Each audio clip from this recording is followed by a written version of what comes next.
Mr. Speaker, I want to likewise thank my good friend Mr. Fortenberry for yielding this time to me and for you, and as you just mentioned, Ms. Eshoo, for bringing attention to this incredibly important issue and the absolute carnage that is occurring in the Middle East against Christians, Yazidis, and people of other religious faiths and minorities.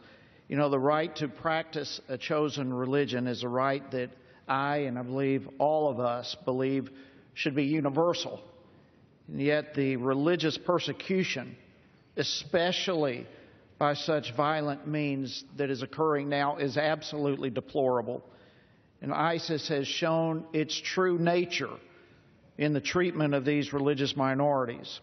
We've all witnessed in recent months the violent expansion of ISIS in the Middle East as they have single-mindedly persecuted those who adhere to different faiths. And in fact, those who refuse to convert have been driven from their homes, brutally tortured, crucified, raped, murdered, enslaved, and not by just few in number. We're talking thousands that fall under this horrific scenario. The systematic violence of ISIS communities of Yazidis, Christians, Kurds, Turkmen, whatever it may be, as you have well mentioned, goes far beyond war crimes. We are talking absolute genocide. And in looking at all this,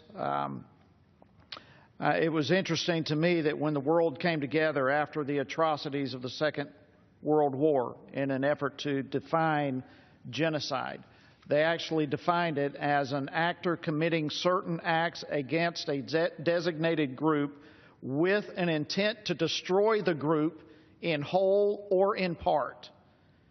And ISIS has. They absolutely have the intent to destroy in whole Christians, Yazidis, and all religious groups throughout the Middle East. And in fact, their entire propaganda even brags about the abhorrent crimes that they are committing, and they show absolutely no signs of willingness to stop these atrocities. And so it's clear to me that we have an obligation, not only a moral one, but a legal obligation to prevent these atrocities from occurring. In fact, 3 weeks from now, this administration must fulfill its own legal obligation to make a determination on whether it will name ISIS's crimes as acts of genocide or not. The time has come, in fact, the time is long past for our nation and our world to officially recognize these crimes by ISIS for what they truly are, and to commit fully to defeating ISIS. We simply cannot ignore this any longer, and we must bring H-Con Res 75 to the House floor as soon as possible. And again, I thank you for yielding this time, and thank you for your leadership in this regard. I yield back.